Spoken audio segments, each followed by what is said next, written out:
Dave here with Limitless Brave. For the past 16 years, I've been mentoring men to help them shift their mindsets so they can shift their world. I've helped men through their dating lives, their marriages, their divorces, their business and careers, as well as living an awesome lifestyle. And of course, every man's favorite, making more money. Today, we're going to talk about the subject of rejection. While rejection itself doesn't really mean that much, it's what's behind it that actually does. It's dark and it's insidious. So let's take a look at two scenarios here. You're driving along, you get a flat tire on your car, you pull into the tire shop, walk into the front desk, there's a woman sitting behind the desk, and you tell her you got a flat and you want a new tire. She says, "What size?" And you say, "I don't know." And then she kind of rolls her eyes and just glares at you. And that's when it starts. That's when the shame hits. That's when the body tenses up. That's when you start freaking out and self-attacking. You might even say to yourself, a real man would know what size tires on his car. Well, guys, being a car guy myself, I couldn't tell you what size tires are on my car. I don't care, because I'm just going to write it down on a piece of paper and go get what I need. But it's the shame that is the issue here. The shame is dark and it's insidious, and it controls your life more than you realize. All right, let's take a look at the second scenario. You're back at work. You're sitting in a meeting with the boss. The boss is asking opinions of the employees. You have a good answer, but you start to feel the throat bind. You might even start to shake a little. You feel maybe a rush of heat through your body, and then that shame starts settling in. I'm not going to say this because somebody else might have a better answer. I might look like a fool. There's the shame again. So you stay quiet. You don't say anything. And when it comes to your friends and it's time to be vulnerable, you deflect. You're like, no way. You tell a joke, you throw everybody off course, and you don't engage. You never really show who you really are because of that shame.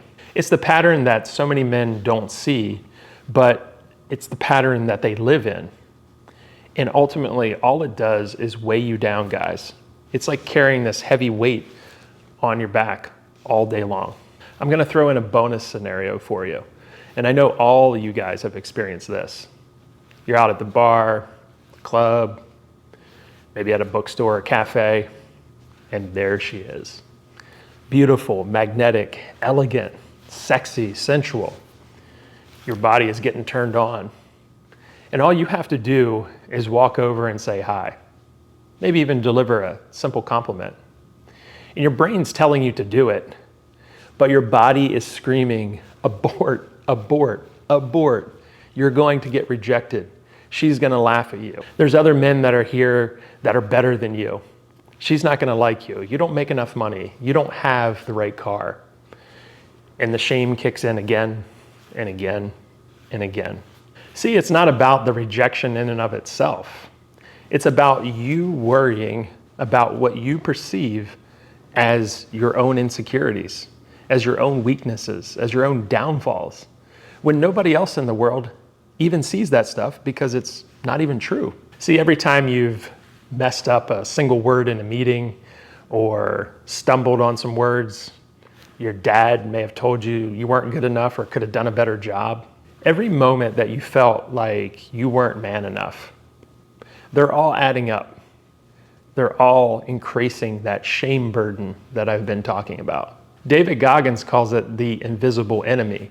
It's the voice that says you shouldn't have what your body actually wants to have, sometimes leading to depression, isolation, feelings of apathy and grief, saying, what's the point anyway? So you put yourself in a shame cage, a cage that keeps you in the world of shame, keeps you more depressed, more isolated, more apathetic, more grief-stricken, more saying, what's the point in doing anything? Why? I'm not good enough. And that is the dark side of shame. You'll see a lot of this shame-based fear and frustration with these red pill guys and these MGTOW guys because they're angry, they're ashamed of their own masculinity. So they turn it into righteousness and anger and hatred toward women and other masculine men. Here's the problem with shame and a lot of the other programs that we run as human beings. We're so used to them that we don't even know that they're running. We can't even see them on ourselves. And that's why working with somebody like myself or a therapist or a psychologist or somebody that's very good at reading emotional cues, actions, and can learn patterns of people very quickly helps you see what you can't see because you're with yourself all the time. All your patterns and stories and ideas are justified for you because they've worked, but it doesn't mean that they're actually working. When you come and do a workshop with me, for example, I'm looking at all of these dynamics. I'm looking at your embodiment, your grounding, how you process information. I'm looking at the way you think about things, your general attitude toward things. I'm looking at how you might have sabotaging behaviors, or if you're shameful in answering or participating. But ultimately, the problem isn't about what you're doing. It's about your own delusional belief systems about yourself. We all have them. We all have our own delusions about ourselves that aren't true, in that if any other person were to do an assessment on us, they would literally say, yeah, these ideas are not congruent with who you really are. And this is what so many men that have come to work with me discover, that they've played these games with themselves since childhood. Because since childhood, they were shamed for their masculinity. They were shamed for their leadership. They were shamed for wanting to take control and to win. And when we take all of that into adulthood, we become a neutered, muted, masculine version of who we once were. And this idea of ourselves not being good enough serves us no good. We don't get what we want. We don't get to hang out with who we want to. We don't make the money we want. We don't live the lifestyle we want. We don't have the relationships we want. And the cycle repeats. We get down on ourselves because of that. Go through it again, repeats again. And so we're stuck in this cycle of not feeling ever good enough about ourselves and who we are and what we're about.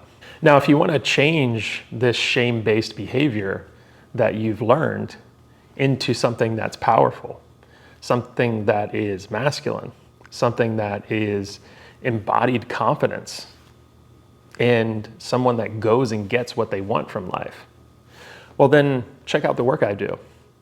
All the workshops are listed in the description down below, as well as the Limitless Brave private reserve community. It's free to join. There's amazing guys in that community and over 100 testimonials of past clients that have worked with me. So I look forward to seeing and working with you one day. See you in the next video.